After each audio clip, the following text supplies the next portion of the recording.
और दोस्तों अभी मिल चुके हैं हमको देवप्रयाग जी के पंडित जी हैं यहाँ पे, और अखिलेश जी से अभी हम बात करेंगे। देखिए हमारे अखिलेश जी हैं। अखिलेश जी से आज यहाँ पे जो ये पूजा चल रही है उनके बारे में पूछेंगे। ये हमारे हिंदुस्तान में 4 धाम है। सतयुग का बद्रिकाश्रम जी, त्रेता का रामेश्वरम जी, द्वापर का द्वारिका जी और कलयुग का जगन्नाथ जी। 4 धाम हिंदुस्तान में। ये सबसे बड़ा भूवैकुंठ धाम माना गया बद्रीनाथ जी। तो यहाँ पर जो है जो मेन जो यहाँ का जो आर्ट कहते हैं ना स्पोर्ट, मेन स्पोर्ट जो है वो गरम पानी का कुंड है। वहाँ पर 5 शिला है, नारद शिला, गरुड़ शिला, मार्कंडे शिला, वारे शिला और नरसिंह शिला। तो संस्कृत में लिखा है पंचशिला और मध्य, ये तो शुद्ध बद्रिकाश्रम है। पंचशिलाओं के मध्य में ही शुद्ध बद्रिकाश्रम है। वहीं पर बैठ करके भगवान ने सतयुग में आत्मचिंतन किया है, तप किया है जगत कल्याण के लिए। और जो यहाँ पर जो पूजा होती है, जो आप पूजा देख रहे हैं, पूजा दिखाई यहाँ पर ये पूजा होती है, ये लक्ष्मी नारायण निमित्त पूजा है। ये लक्ष्मी नारायण निमित्त यहाँ पर गढ़, चावल, स्वाग पिटारी, मर्दाना वस्त्र वगैरह की पूजा होती है। पहले ज़माने में कहते थे चौथी अवस्था तो चौथा धाम।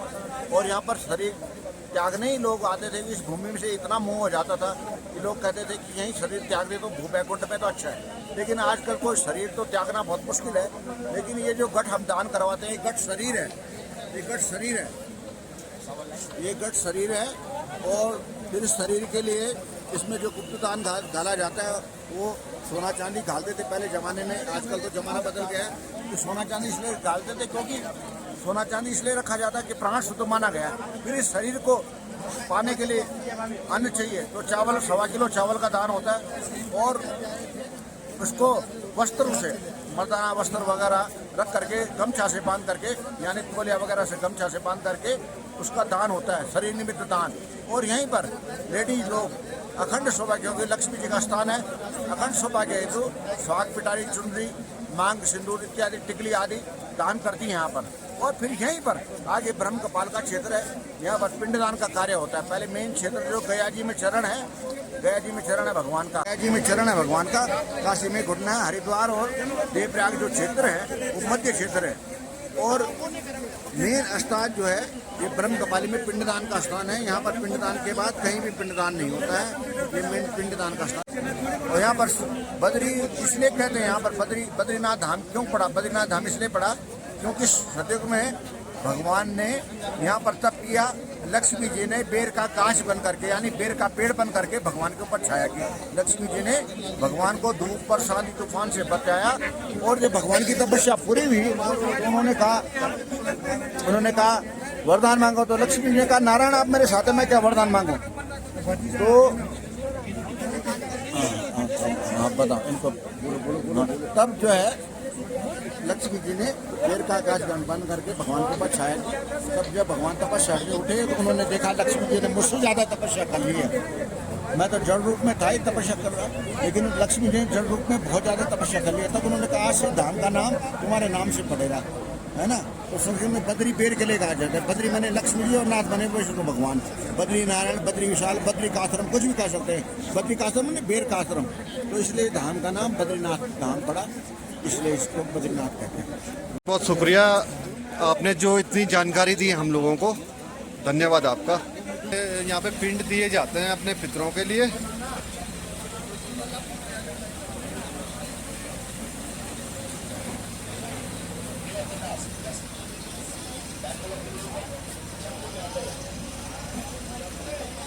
ये नदी, और देखिए ये ब्रिज भी बन रहा है और यहाँ पे काम भी चल रहा है।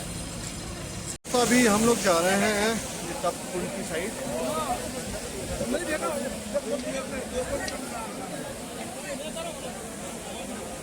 गुरुदेव भी बैठे हैं और गुरुदेव से पूछेंगे इनके बारे में।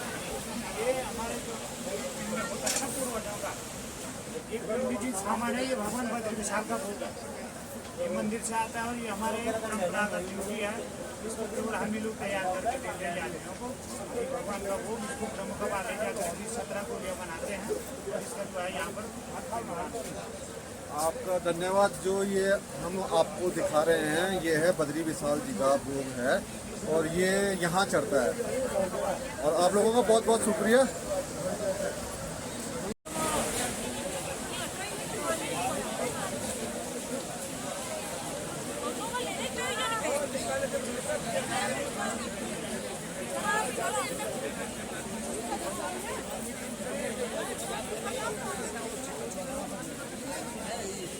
दोस्तों यहाँ पे गुप्तदान चल रहा है और सभी लोग एक ही फैमिली बैठी है और पूजा चल रही है यहाँ पे। बहुत ही बढ़िया लग रहा है।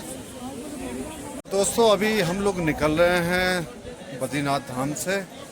हमारे दर्शन हो चुके हैं और हम लोग जा रहे हैं अब माना गांव की साइड। बद्रीनाथ में बहुत सुंदर, बहुत धन्य हो गए भाग हमारे। और कैसा जय बद्री विशाल। और कैसा माहौल लगा आपको यहाँ पे? बहुत सुंदर भक्तिमय माहौल है, सब लोग भक्ति में डूबे हुए हैं बद्री बाबा की, और दोबारा भी आएंगे। और अभी आप लोगों ने कहाँ कहाँ जाना है घूमने? अभी हमें माना गांव जाना है, जो अपने प्रधानमंत्री जी ने जिसको प्रथम गांव घोषित कर रखा है, उस गांव में जाएंगे और जय करेंगे कि प्रथम गांव की जय हो, भारत का जो है मस्तक ऊंचा रहे हमेशा, भारत भूमि की जय हो। जय बद्री विशाल। दोस्तों दर्शन करने के बाद हम लोग निकलते हैं फिर माना की साइड। और ये बद्रीनाथ का मार्केट है।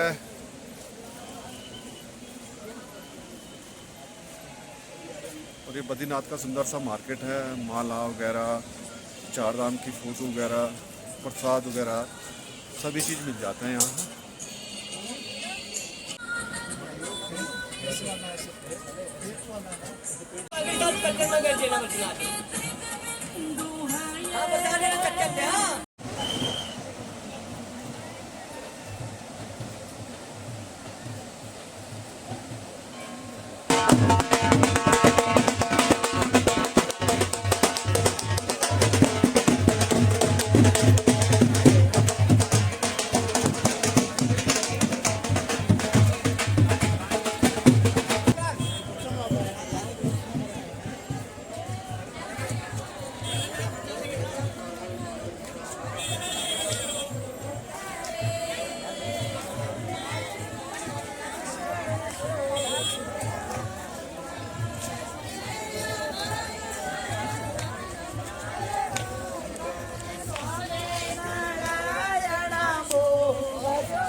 और अभी हम लोग नाश्ता कर रहे हैं यहाँ पे। आलू का पराठा खाएंगे और आलू का पराठा खाएंगे हम लोग।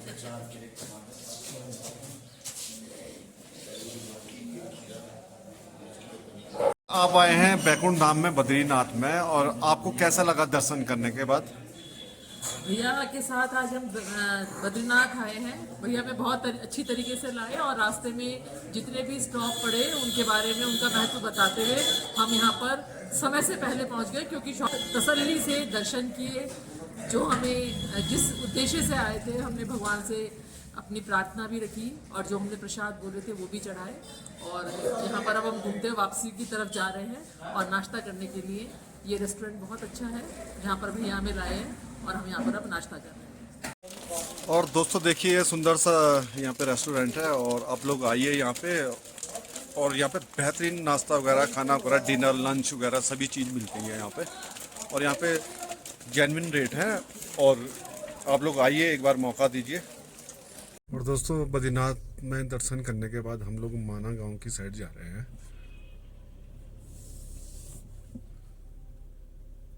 और यहाँ पे ये जो लेडीज़ लोग दिख रहे होंगे आपको, वो यहाँ पे ये एक बना हुआ है यहाँ का। यहाँ पे बस पार्किंग, गाड़ी पार्किंग, छोटी गाड़ी, बड़ी गाड़ी सभी की पार्किंग है यहाँ पे।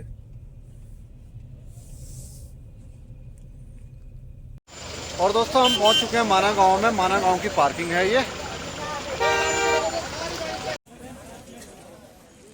और दोस्तों हम लोग पहुंच चुके हैं माना गांव में। माना गांव का ये एंट्री गेट है। हम दोस्तों माना गांव के बाद हम जा रहे हैं भीमपुल। यहाँ पे भीमपुल भी है यहाँ पे, और सरस्वती नदी भी है, आप लोगों को दिखाया जाएगा। अभी आ रहे हैं भीमपुल और सरस्वती नदी भी है। तो हम लोग पहुँच चुके हैं सरस्वती नदी के आसपास और यहाँ से आप लोगों को भीमपुल भी दिखाया जाएगा। और हम लोग पहुंच चुके हैं भीमपुल। और जो आप लोगों को सामने पे दिखाई दे रहा है वो मंदिर है, सरस्वती मंदिर है। और इसको ऐसे ही रखो।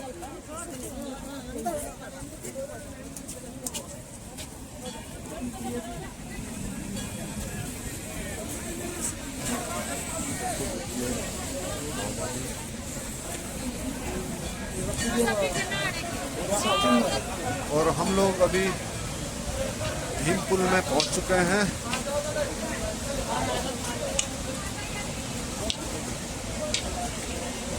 और दोस्तों जो हम लोग आपको मंदिर दिखा रहे हैं वो सरस्वती मंदिर है। और इसके बाद ये सरस्वती नदी आगे जाके यहाँ से लुप्त हो जाती है। और ये रहा सरस्वती मंदिर। और यहाँ पे सरस्वती का यहाँ पे गंगा जल भी है।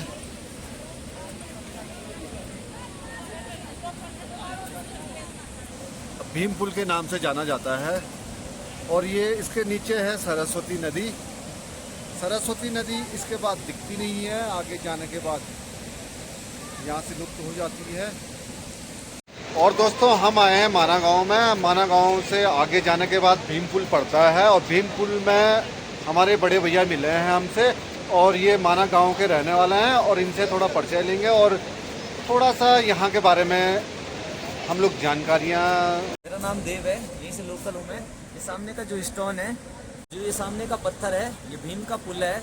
जब महाभारत का युद्ध हुआ था, कौरवों का अंत हो गया था, आप जानते हैं। उस टाइम पे क्या होता है, गांधारी जो होती है कौरवों की माता होती है, तो वो यादव वंश को श्राप देती है। जिस प्रकार हमारे वंश का समापन हुआ है, यादव का भी अंत होगा। उस दौर में क्या करते हैं, पांडव जो होते हैं स्वर्गारोहण के लिए निकलते हैं। और यहाँ पहुँचने पर क्या होता है, सरस्वती रिवर को देखकर द्रौपदी घबराती है, तो एक सिंगल स्टोन रखता है भीम। और ये सिंगल स्टोन ही भीमपुल के नाम से फेमस हुआ। बट आगे चलकर क्या होता है, द्रौपदी का ये डेथ पॉइंट भी है, अपने प्राण यहीं त्याग लेती है। फिर यहाँ से आपका स्वर्गारोहण का जो ट्रैक पड़ता है 25 किलोमीटर है, अप एंड डाउन आपका 50 किलोमीटर है। तो आपका जो स्टोन है, मानते हैं कि द्रौपदी का डेथ पॉइंट है। फिर इसके बाद 8 किलोमीटर आगे लक्ष्मी वन में नकुल का डेथ हो जाता है। पांडव आगे बढ़ते रहते हैं, सहस्त्रधारा में सहदेव, फिर चक्रतीर्थ में अर्जुन, लास्ट आपका भीम सतोपंथ तक जाता है। पंथ है एक मिड एंगल टाइप का झील है, त्रिकोणात्मक, जहाँ पे मानते हैं ब्रह्मा विष्णु महेश एकादशी में साक्षात स्नान के लिए आते हैं। और पांडवों में जब भीम का डेथ हो गया तो वहाँ से आपका जो स्वर्ग की सीढ़ी है, लगभग 7 किलोमीटर का ट्रैक है। तो वहाँ पे जो आपका स्वर्गारोहण है, तो क्या होता है, इनके साथ एक कुत्ता गया था स्वर्गारोहण के लिए। असल में साधारण नहीं है, धर्मदेव थे वो, जो स्वर्गारोहण के लिए गए। असल में क्या होता है, जब यक्ष आते हैं उनको लेने के लिए, तो बोलते हैं युधिष्ठिर से, महाराज हम आपको स्वर्ग ले जाने के लिए आए हैं। अब युधिष्ठिर जब सुनता है तो खुश हो जाता है, सोचता है लेने के लिए आए। बोलते हैं युधिष्ठिर से, महाराज हम आपको स्वर्ग ले जाने के लिए आए हैं। युधिष्ठिर खुश होता है, सोचता है उसका ट्रैक कंप्लीट हो गया। तो वो क्या बोलता है, कुत्ते को भी तुम भी स्वर्ग लोग चलो। पर उसकी परीक्षा ली जाती है। बोलते हैं युधिष्ठिर से, ये कुत्ता जो है स्वर्गारोहण नहीं जाएगा, क्योंकि अपनी लाइफ में कभी पुण्य कर्म नहीं किया इसने, और जो पुण्य कर्म नहीं करता है वो स्वर्ग का हकदार नहीं है। युधिष्ठिर बोलता है, जो मेरे अपने थे, बड़े बड़े महारथी थे, सभी ने मेरा साथ छोड़ा है, इसने मेरा साथ दिया है। दरअसल अगर जो ये कुत्ता है स्वर्गारोहण नहीं जाएगा, मैं भी स्वर्ग नहीं जाऊंगा। वहाँ पे क्या होता है, धर्मदेव अपने साक्षात रूप में प्रकट होते हैं, वरदान देते हैं, आज से आप पूरे संसार में धर्मराज के रूप में जाने जाओगे। उनको लेने के लिए पुष्पकमान उतरता है। जिस पॉइंट से युधिष्ठिर स्वर्ग गया वो ट्रैक करवाता हूँ मैं यहाँ से 25 किलोमीटर है, अप एंड डाउन 50 किलोमीटर है। 5 डेज का ट्रैक लगेगा, जिसमें कैंपिंग वगैरह होता है। तो समझ लो 5-6 दिन का टाइम लगेगा जी। तो इस ट्रैक में आपका 5-6 दिन का ट्रैक लगता है। आपका रजिस्ट्रेशन मेडिकल वगैरह सब होता है। तो आपका जो ये पांडव गए इस रूट से आगे गए थे, हम लोग नारायण पर्वत होके जाते हैं। आप लोगों का बहुत बहुत धन्यवाद। आपका बहुत बड़ा सहयोग रहता है हर चीज़ में। आप लोग इतनी जानकारियाँ देते हैं, मतलब से पूरे भारत में जाती है ये जानकारियाँ। आपका बहुत बहुत शुक्रिया, धन्यवाद। तो अभी हम लोग माना गांव में हैं और माना गांव से अभी हम लोगों ने शॉपिंग करी है यहाँ पे। और ये हमारे बड़े भैया जी हैं, बड़े भैया से अभी परिचय लेंगे। मेरा नाम गौरव है, मैं माना का रहने वाला हूँ। और यहाँ पर मेरा दुकान है, वुलन सामान बेचते हैं यहाँ पर हम। Thank you ma'am. और अभी जो आपने हमको दिखाया है ना, वो लोई है, आप दिखाएंगे? ये लोई है, घर में बनता है, खड्डी में बनता है, हथकार का बोलते हैं हिंदी में। हाँ, ये वन नीटिंग करके बनाते हैं। ये बहुत गर्म होता है। ये ओरिजिनल कलर, ओरिजिनल ऊन है। एक लंबी पॉलिथीन दे दो एक और आपका बहुत बहुत शुक्रिया बड़े भाई। धन्यवाद। और हम लोग निकल चुके हैं माना गांव से जोशीमठ के लिए। और यहाँ पे वंदे भारत होम स्टे भी है, माना गांव में है ये। और हम लोग अभी बद्रीनाथ से जोशीमठ के लिए निकल रहे हैं घर के लिए।